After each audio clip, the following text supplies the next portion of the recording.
Bom dia! Tudo bom com vocês? Estou eu aqui de novo para falar sobre o terceiro tópico, aperfeiçoando os santos.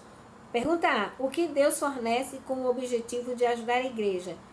E com que propósito? A resposta está em Efésios 4, verso 8, o verso 11 até o 14 e 1 Coríntios capítulo 12, verso 18. O que Deus fornece com o objetivo de ajudar a igreja? E com que propósito? Vejam lá o que está escrito em Efésios capítulo 4, verso 8. Por isso diz, subindo do alto, levou o cativo o cativeiro e deu dons aos homens. E ele mesmo deu uns para apóstolos, e outros para profetas, e outros para evangelistas, e outros para pastores e doutores, querendo o aperfeiçoamento dos santos, como a obra do ministério, para a edificação do corpo de Cristo, até que todos cheguem à unidade da fé e ao conhecimento do Filho de Deus, a um homem perfeito, à medida e estatura completa de Cristo, para que não sejais mais meninos inconstantes, levados por roda por todos os ventos de doutrina, pelo engano dos homens, que com estatuto se enganam fraudulosamente. 1 Coríntios 12, 18 diz, mas agora Deus colocou os membros no corpo, cada um deles como quis. Então, o que Deus fornece?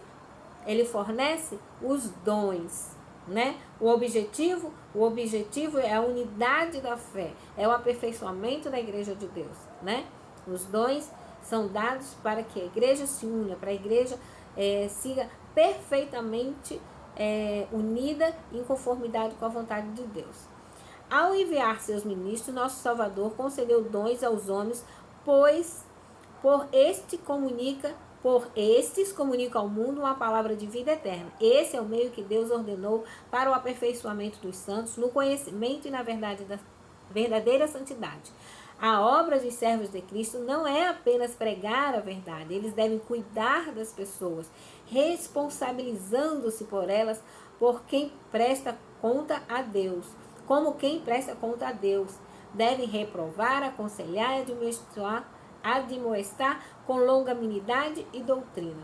Ou seja, muitas vezes a gente pensa, a nossa obrigação é pregar a palavra de Deus e dar estudo bíblico. Não é só isso. É cuidar das pessoas, é nos responsabilizar por elas, é reprovar quando fazem algo errado, aconselhar, né, orientar com longanimidade, ou seja, com paciência e dentro da doutrina cristã. Amém? Que Deus nos abençoe para que nós possamos fazer assim. Pergunta B. Qual o propósito de vários dons na igreja?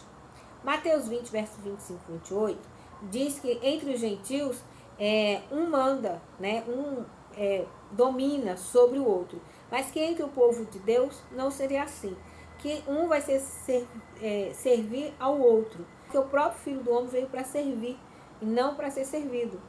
Para dar a vida em resgate de muitos. Os dons são dados à igreja para aperfeiçoamento da igreja, né? Com o propósito de unir a igreja, como a gente viu, e não de separá-la, não de que ninguém tenha o domínio sobre o outro, né? Deus concede seus dons de maneira que mais lhe agrada. Ele fornece um dom a um, outra dádiva a outro, mas tudo é para o bem de todo o corpo.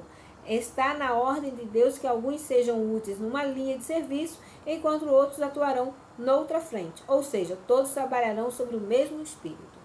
Então, o propósito dos vários dons é para que cada um trabalhe numa frente, mas todos no mesmo propósito. Amém? A influência do Espírito Santo é necessária para que a obra alcance o equilíbrio devido e possa avançar bem fundamentada em todas as linhas de atuação. Todo filho de Deus deve ter a mente santificada para considerar a causa como um todo e a relação de cada parte com o corpo inteiro, para que nenhuma delas falte. O campo é enorme e é preciso desenvolver uma grande obra de reforma, mas não em um ou dois ramos, e sim em todas as linhas de serviço. Amém? Que fiquem com Deus. Aguardo vocês, permitindo Deus, amanhã, para o nosso próximo encontro. Até lá.